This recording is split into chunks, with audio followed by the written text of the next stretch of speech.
When I was 19, I had to leave town secretly. All I took with me was my purse and my birth certificate. I couldn't pack or it looked suspicious. I was a freshman in college in 1965. I took classes at night and babysat for my brother's children during the day. After class one night, a friend introduced me to a guy at a little restaurant off campus where they had dancing in the jukebox. He was quiet and shy. He told me he had a lot of brothers and sisters. He was born and raised in South Carolina. He liked to fix cars, and he was family-oriented like I was. He was great, and I was on cloud 9. I didn't want to go to college anymore.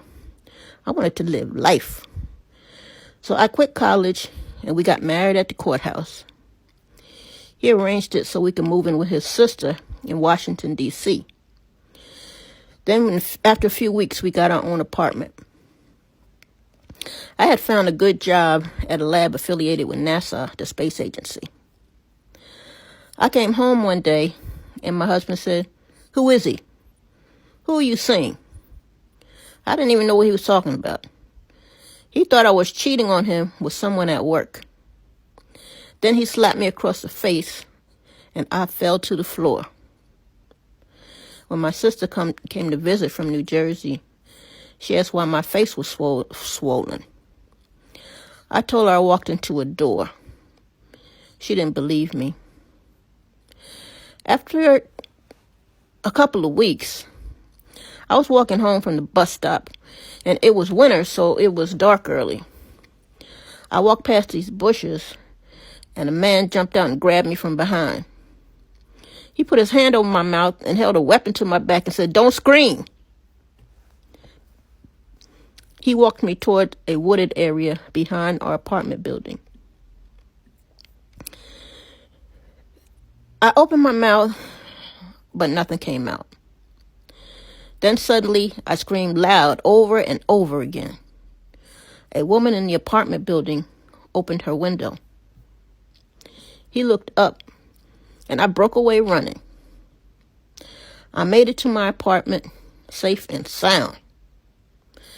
I caught my breath, took off my coat, and collapsed on our couch. My husband came into the living room. "Why are you late?" he said. I told him what happened. I stood up to make myself a cup of tea. He swung and hit me across the face. "Don't lie to me," he said. "You out fooling around." That night, as he slept, I made a plan. The next morning, I got up as usual, showered, dressed for work, and ate breakfast, bacon and eggs. I hugged my husband and told him I'd see him later. I walked out of our building into the cold and buttoned my coat and caught the bus. I transferred to another bus and got off at the train station. I bought a ticket and headed north. All I had was my purse and my birth certificate. I left all my clothes behind. When I finally called my job, my supervisor was supportive. "Coming back?" "No," I said. "I'm going to stay in New Jersey." I had to save my life.